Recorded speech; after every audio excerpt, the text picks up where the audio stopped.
Israel ഇന്ത്യക്ക് rock എന്ന് പറയുന്ന ക്രിസ്റ്റൽ മേസ് 2 മിസൈലുകൾ നൽകി എന്ന് പറഞ്ഞ് പാകിസ്ഥാൻ ചാനലുകൾ പത്രങ്ങളൊക്കെ നിലവിളിക്കുകയാണ്. അക്കൂടെ ഇപ്പോൾ പുതിയ വാർത്ത എങ്ങനെ സഹിക്കും പാകിസ്ഥാൻ എന്നതുപോലെ അമേരിക്കയും വൻ ആയുധങ്ങൾ ഇന്ത്യക്ക് വിമാനങ്ങൾ ഉൾപ്പെടെ തരുന്നു എന്നൊക്കെ കേൾക്കുന്നു. അതിൻ്റെ ഒരു ആധികാരികത പരിശോധിച്ചോ? ആധികാരികമാണ്. എന്താണെന്ന് വെച്ച് കഴിഞ്ഞാൽ പെൻറ്റഗണിൻ്റെ കീഴിൽ ഉള്ള അനുമതി, പിന്നെ കോൺഗ്രസിൻ്റെ അനുമതിയോടുകൂടി നമുക്ക് ക്രിട്ടിക്കൽ മിലിറ്ററി ഹാർഡ്വെയർ തരാൻ പോകുന്നു എന്നുള്ള വാർത്ത സ്ഥിരീകരിച്ച് തന്നെ വന്നിട്ടുണ്ട്. $131 മില്യൺ എന്ന് പറയുമ്പോൾ 1098 കോടി രൂപ. അതിൻ്റെ ക്രിട്ടിക്കൽ, ഇത് ശരിക്കും കൃത്യമായിട്ട് എന്തൊക്കെയാണ് എന്നുള്ളത് ക്രിട്ടിക്കൽ മിലിറ്ററി ഹാർഡ്വെയർ എന്ന് പറഞ്ഞ് തുടങ്ങിയിട്ട് പിന്നെ സീ വിഷൻ സോഫ്റ്റ്വെയർ, അപ്പോൾ അന്തർവാഹിനികൾക്കൊക്കെ ഉള്ളതോ കപ്പലുകൾക്കൊക്കെ ഉള്ളതാണ്, നേവിയെ ഉദ്ദേശമുള്ളതാണ്. റിമോട്ട് സോഫ്റ്റ്വെയർ എന്ന് പറഞ്ഞിട്ടുണ്ട്, അനലിറ്റിക് സപ്പോർട്ട് എന്നും പറഞ്ഞിട്ടുണ്ട്. അപ്പോൾ ഇങ്ങനത്തെ അതാണ് ക്രിട്ടിക്കൽ മിലിറ്ററി സോഫ്റ്റ്വെയർ എന്ന് പറയുന്നത്. വളരെ സങ്കീർണമായ കാര്യങ്ങൾ ചെയ്യാൻ കഴിയുന്ന, നമുക്ക് എവിടെയൊക്കെ അപര്യാപ്തതയുണ്ടോ ഒരു യുദ്ധം വരികയാണെങ്കിൽ ആ ഭാഗത്തൊക്കെ ഒരു പരിഹാരം കണ്ടെത്തുന്ന സോഫ്റ്റ്വെയറുകളാണ് തരാൻ പോകുന്നത് എന്ന് രാമേന്ദ്രൻ സാർ ശ്രദ്ധിച്ചിട്ടുണ്ടോ? നമ്മുടെ ഈ സൈന്യത്തിന്റെ ആധുനികവൽക്കരണം മോദിയുടെ കാലത്ത് വല്ലാതെ നടക്കുന്നുണ്ട്, ഗംഭീരമായിട്ട് നടക്കുന്നുണ്ട്. ഈ നമ്മുടെ പട്ടാളക്കാർക്ക് ബുള്ളറ്റ് പ്രൂഫ് ജാക്കറ്റുകൾ മേടിച്ചു കൊടുക്കാൻ തുടങ്ങിയത് പോലും മോദി വന്നതിന് ശേഷമാണ്. ആദ്യത്തെ 5 വർഷത്തിനുള്ളിൽ തന്നെ 5 ലക്ഷം പേർക്ക് വാങ്ങിച്ചു കൊടുത്തു. ഇപ്പോൾ മിക്കവാറും എല്ലാ ജവാന്മാർക്കും ബുള്ളറ്റ് പ്രൂഫ് ജാക്കറ്റുകൾ ആയിട്ടുണ്ട് എന്നാണ് എൻ്റെ ഒരു വിശ്വാസം.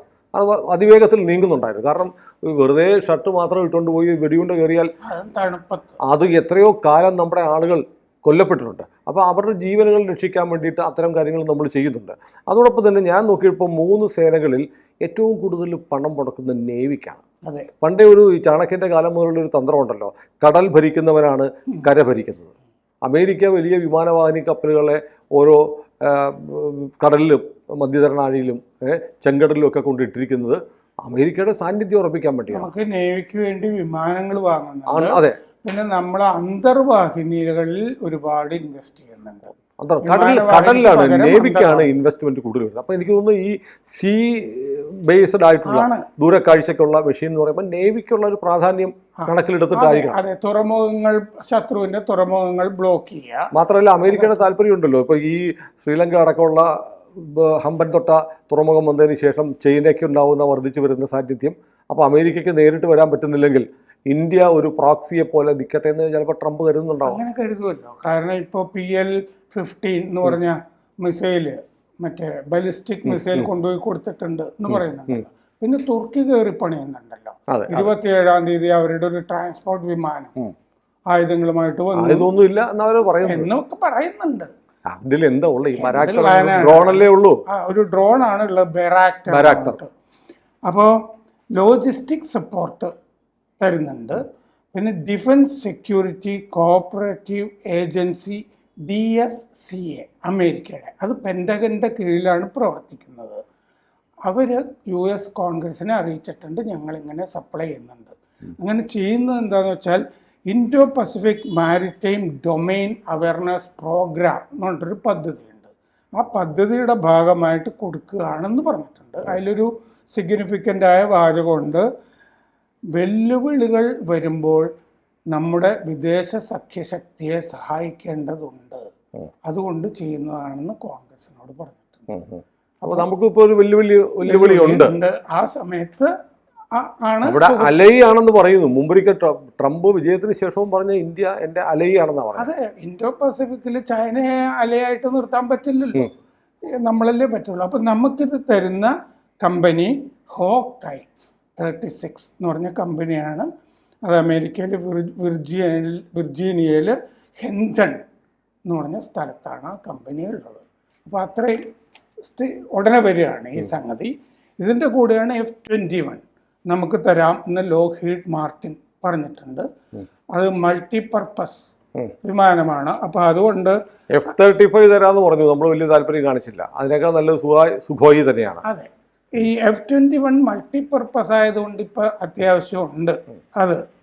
അപ്പോൾ ഈ 114 നമ്മൾ വാങ്ങാൻ പദ്ധതിയുണ്ട് വിമാനം. അപ്പോൾ വലിയ കരാറായിരിക്കും അത്. അപ്പോൾ multi role fighter aircraft MRFA എന്ന് പറഞ്ഞ പദ്ധതി നമുക്കുണ്ട്. ആ പദ്ധതിയുടെ ഭാഗമായിട്ടാണ് ചെയ്യുന്നത്. 4 ദശകം മുമ്പ് F-21 എന്ന് പറഞ്ഞൊരു വിമാനത്തിന് അമേരിക്ക പേരിട്ടിരുന്നു. അത് ഇസ്രയേലിൽ നിന്ന് അമേരിക്കയ്ക്ക് പരിശീലനത്തിന് വേണ്ടി കൊടുത്തിരുന്ന വിമാനത്തിനാണ് F-21 എന്ന് പേരിട്ടത്. പിന്നെ അത് ഇല്ലാതായിപ്പോയി. ഇപ്പൊ വീണ്ടും F-21 രംഗത്ത്. പക്ഷേ അമേരിക്കയുടെ ഒരു മുതലുണ്ട്, F-22 പ്രൊഡക്ടർ. അതെ, ആർക്കും കൊടുക്കത്തില്ല, ഇസ്രയേലിന് പോലും കൊടുത്തിട്ടില്ല, അമേരിക്കയുടെ കയ്യിൽ മാത്രമുള്ള സാധനം. മിഡിൽ ഈസ്റ്റിൽ കൊടുക്കുകയാണെങ്കിൽ ഇസ്രയേലിനെ കൊടുക്കുള്ളൂ, ഇസ്രയേലിന് വേറെ ആർക്കും കൊടുക്കുകയില്ല. അപ്പോൾ ഇന്ത്യക്ക് അത് തരുന്നത് ഫോർ ഇന്ത്യ ഫ്രം ഇന്ത്യ ആയിട്ട് തരാം എന്ന് പറഞ്ഞിട്ടുണ്ട്. ഇവിടെയാണ് ഈ F-21 നിർമ്മിക്കാൻ പോകുന്നത്. ടാറ്റ ഗ്രൂപ്പുമായിട്ട് ചേർന്നിട്ടാണ് അങ്ങനെ വരുമ്പോൾ അത് കരാറ് താമസിയാതെ വരാൻ പോകുന്നത്. ഇവിടെ ഇനിയിപ്പോൾ ടെക്നോളജിയൊക്കെ നമുക്ക് വേണം എന്ന് പറഞ്ഞിട്ടാണല്ലോ നമ്മൾ മോദിയുടെ കാലത്ത് കരാർ ഒപ്പിടുന്നത്. അല്ലാതെ അവരവരുടെ സൗകര്യം പോലെ ഇവിടെയും ആളുകൾക്ക് ജോലി കൊടുക്കണ്ടേ, ഇവിടെയും മൂലധനം ഇറങ്ങണ്ടേ. അപ്പോൾ F-16 പരിഷ്കരിച്ച പതിപ്പാണ് F-21. F-16 ബ്ലോക്ക് 70 എന്ന് പറഞ്ഞ വിമാനത്തിൻ്റെ പരിഷ്കരിച്ച പതിപ്പാണ്. F-35 ലൈറ്റ്നിങ് 11 അതിൻ്റെ ഫ്യൂച്ചറിസ്റ്റിക് ഏവിയേഷൻ സംവിധാനങ്ങൾ ഇതിൻ്റെ അകത്തുണ്ട്. F-21 റാപ്റ്ററിൻ്റെ ചില സംഗതികളും ഇതിൻ്റെ അകത്ത് ചേരുന്നുണ്ട് എന്ന് പറയുന്നുണ്ട്. F-22 റാപ്റ്ററിൻ്റെ അതിൻ്റെ ചില സംവിധാനങ്ങളും ഇതിൻ്റെ അകത്ത് ഉണ്ടാവും എന്ന് പറഞ്ഞിട്ടുണ്ട്. രണ്ടും കൂടി ചേർത്തത് F-35 lightning and F-22 Raptor. F-21 ഏറ്റവും ആധുനികമായ F-16 വേരിയന്റ് ആയിരിക്കും എന്നും പറഞ്ഞിട്ടുണ്ട്. F-16 നമ്മുടെ പിള്ളേർ ജാഗ്വാർ മിഗ്ഗിനടിച്ച് താഴെയിട്ടതാണ്. അതൊക്കെ മറ്റേ ഹൂത്തികളും ഒക്കെ വെടിവെച്ച് അവിടെ ഇവിടെയൊക്കെ യുക്രൈൻ്റെ അവിടെയൊക്കെ വീഴ്ത്തുന്നുണ്ട്. 5ാം തലമുറ യുദ്ധവിമാനങ്ങളിൽ നിന്ന് മാറ്റം ഇതിൻ്റെ അകത്തുണ്ട്. എയർ ഫ്രെയിം മാറ്റമുണ്ട്, പിന്നെ എൻജിൻ മാട്രിക്സ് മാറ്റമുണ്ട്, ഈ ആയുധങ്ങൾ വഹിക്കാനുള്ള ശേഷിയിൽ മാറ്റമുണ്ട്, സ്റ്റെൽത്ത് രഹസ്യമായി പോകാൻ കഴിയുന്നു, റഡാറിന്റെ കണ്ണിൽ പെടാതെ പോകാനും കഴിയുന്നുണ്ട്. പിന്നെ ആക്റ്റീവ് ഇലക്ട്രോണിക്കലി സ്കാൻഡ് റഡാർ ആയിരിക്കും, AESA എന്ന് പറയുന്ന സംവിധാനമായിരിക്കും. ഇന്ധനശേഷി കൂടുതലാണ്. 12,000 മണിക്കൂർ ഇതിന് സേവനകാലം ഉണ്ട്. ഈ 40% എയർ പവർ അതിന് കൂടുതലാണ്. ട്രിപ്പിൾ മിസൈൽ ലോഞ്ച് അഡാപ്റ്റർ അതിൻ്റെ അകത്ത് ഉണ്ട്. F-35 ലൈറ്റ്നിങ് 2 തരാം എന്ന് ലോക്ഹീഡ് മാർട്ടിൻ്റെ വാഗ്ദാനമുണ്ട്. നമ്മളതിൽ പിടിച്ചിട്ടില്ല, അത് തരാം എന്ന് പറയുന്നത് അത്ര നല്ല സംഗതിയല്ല എന്നാണ് പറയുന്നത്. സുഖോയ് 30 MKI കിട്ടുകയാണെങ്കിൽ ഇതിൻ്റെ ആവശ്യമില്ല എന്നാണ് പറയുന്നത്. അതെ, നമുക്ക് മൾട്ടിപർപ്പസ് വേണം. അതെ. അപ്പോൾ അതിൽ ഔദ്യോഗികമായ കരാറൊന്നും ഒപ്പിടുന്നതായിട്ട് നമ്മൾ പറഞ്ഞിട്ടില്ല. F-35 കാര്യത്തിൽ, F-21 കാര്യത്തിൽ നമ്മൾ ഓക്കെയാണ്. അപ്പോൾ 1980കളിൽ അമേരിക്ക ഇസ്രയേലിൽ നിന്നൊരു വിമാനം പാട്ടത്തിന് എടുത്തിരുന്നു. അതെന്തിനു ഇസ്രയേലിൽ നിന്ന് എടുത്തിരുന്നു എന്ന് ചോദിച്ചു കഴിഞ്ഞാൽ ആ കാലത്ത് പരിശീലനത്തിന് വേണ്ടി ചെയ്തതാണ്. എന്നിട്ട് അതിന് F-21 അന്ന് പേരിട്ടിരുന്നു. അത് ഇസ്രയേലിൽ വിളിച്ചിരുന്നത് കെഫിർ എന്നാണ്. കാഫിറിൻ്റെ K ഇല്ലാതെ കെഫിർ. ഫ്രാൻസ് അതിനെതിരെ ഉപരോധം, ഇസ്രയേലിനെതിരെ ആ കാലത്ത് ഉപരോധം ഉണ്ടായിരുന്നു. 1975 ഇസ്രയേൽ വ്യോമസേനയിൽ അത് ചേർന്നു സർവീസിൽ. 1990കൾ വരെ ഈ കെഫിർ ഇസ്രയേലിൽ ഉണ്ടായിരുന്നു. ഒരുപാട് യുദ്ധങ്ങൾ ഈ കെഫിർ വിമാനം കണ്ടിരുന്നില്ല. കൊളംബിയ, ഇക്വഡോർ, ശ്രീലങ്ക തുടങ്ങിയ രാജ്യങ്ങൾ അത് വാങ്ങിയിരുന്നു കെഫിർ. പക്ഷേ അമേരിക്ക അത് പാട്ടത്തിനെടുത്തു എന്നുള്ളത് ആണ് പ്രധാനം. ഞങ്ങൾ പാട്ടത്തിന് തരാം, നന്നായിട്ട് സൂക്ഷിച്ചാൽ മതി, പൈസ ഒന്നും തരണ്ട എന്ന് ഇസ്രയേൽ എന്ന് പറഞ്ഞിരുന്നു. ചേട്ടൻ കൊണ്ടുപോകോ, ആവശ്യം കഴിഞ്ഞ് തിരിച്ചു തന്നാൽ മതി. അതെ, ഞങ്ങൾക്ക് അത് നന്നായിട്ട് നോക്കണം, പിന്നീട് തിരിച്ചു തരണം, തിരിച്ചു തരുമ്പോൾ തന്ന പോലെ ഇരിക്കണം എന്നൊക്കെയുള്ള വ്യവസ്ഥകളെ പറഞ്ഞിരുന്നുള്ളൂ. അമേരിക്കയുടെ നേവി, മറൈൻ കോർ അവരൊക്കെ യൂസ് ചെയ്തിരുന്നു. റൊണാൾഡ് റേഗൻ്റെ കാലത്ത് ആണിത് സംഭവിച്ചത്. പരിശീലനത്തിന് വേണ്ടിയിട്ടാണ് ഉണ്ടായത്. 12 എണ്ണം സൗജന്യമായിട്ട് ഇസ്രായേൽ കൊടുത്തു ഈ കെഫർ. അത് 50 മിറാഷ് വിമാനം ഫ്രാൻസ് കൊടുക്കാമെന്ന് പറഞ്ഞിരുന്നു. ഈ കെഫർ പരിപാടി കാരണം പാട്ടത്തിന് അമേരിക്ക കൊടുത്തിട്ടുണ്ട്. ഫ്രാൻസ് ഈ മിറാഷ് പരിപാടി പിൻവലിച്ചു. ഇസ്രായേലിന് മിറാഷ് കൊടുത്തില്ല. മിറാഷ് കൊടുക്കാത്തത് കൊണ്ട് ഗുണമുണ്ടായി. എന്താണെന്ന് വെച്ച് കഴിഞ്ഞാൽ ഈ ഫ്രാൻസിൻ്റെ വിമാനം ഒക്കെ നോക്കിയിട്ട് അതുപോലുള്ള വിമാനങ്ങൾ തനതായിട്ട് ഇസ്രായേൽ ഉണ്ടാക്കി. അതിൽപ്പെട്ടതാണ് നെഷർ എന്ന് പറഞ്ഞ വിമാനം വികസിപ്പിച്ചു. അത് കഴിഞ്ഞിട്ടാണ് ഈ കെഫർ ഉണ്ടാക്കിയത്. മിറാഷ് തന്നില്ലെങ്കിൽ നെഷറും കെഫറും ഇസ്രായേൽ ഉണ്ടാക്കി. അങ്ങനെയാണ് ആണുങ്ങൾ. നമ്മുടെ ഈ റഫാൽ എം മറൈൻ അതും നമ്മൾ വാങ്ങാൻ പോകുന്നുണ്ട്. മറൈൻ നേരത്തെ വ്യോമസേനയ്ക്ക് നാവികസേനയ്ക്ക് വേണ്ടി റഫാൽ എം മറൈൻ കൂടി നമുക്ക് വരാൻ പോകുന്നുണ്ട്.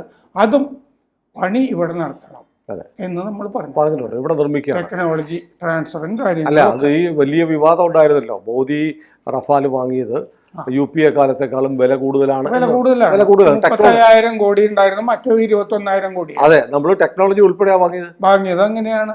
മാത്രമല്ല കാലം മാറിയില്ല അതിൻ്റെ ഇടയ്ക്ക്. മാത്രമല്ല മറ്റേതിൻ്റെ അകത്ത് കോഴ ഉണ്ടായിരുന്നല്ലോ. ആ രാഹുൽ ഗാന്ധിയുടെ ബാക്ക് ഓപ്സിലെ ബ്രിട്ടീഷുകാരൻ പങ്കാളി, അയാളതിൻ്റെ ഇടനിലക്കാരനായിരുന്നു. അതപ്പോൾ കിട്ടിയിട്ടുണ്ടാവുമല്ലോ, കിട്ടേണ്ട സ്ഥലത്തൊക്കെ കിട്ടിയിട്ടുണ്ടാവും. ഇതിൻ്റെ അകത്ത് കോഴയും കാര്യങ്ങളൊന്നുമില്ല. അപ്പോൾ ഫ്യൂസലേജ് തുടങ്ങിയ കാര്യങ്ങൾ ഒക്കെ മാറ്റങ്ങളുണ്ട്. 36 എണ്ണം ആണ് നാവികസേനയ്ക്ക് വേണ്ടി റഫാൽ എം വരാൻ പോകുന്നത്. അപ്പോൾ ഒരു യുദ്ധം ഉണ്ടാവുമ്പോൾ സേനകൾ സർവസജ്ജമാവും, പരിഷ്കരിക്കപ്പെടും. അത് നമുക്ക് അത്യാവശ്യമായിരുന്നു. നാവികസേന ഇത് ചോദിച്ചുകൊണ്ടിരിക്കുകയും അതെ നമുക്ക് 10 സ്ക്വാഡ്രണുകൾ അനുവദിച്ചതിനേക്കാൾ കുറവാണ്.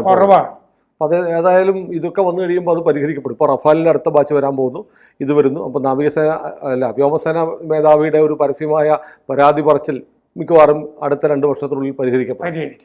കൂടുതൽ വാർത്തകളും വിശേഷങ്ങളും നിങ്ങളിലേക്ക് എത്താൻ ABC മലയാളം സബ്സ്ക്രൈബ് ചെയ്യുക, ബെൽബട്ടനും അമർത്തുക.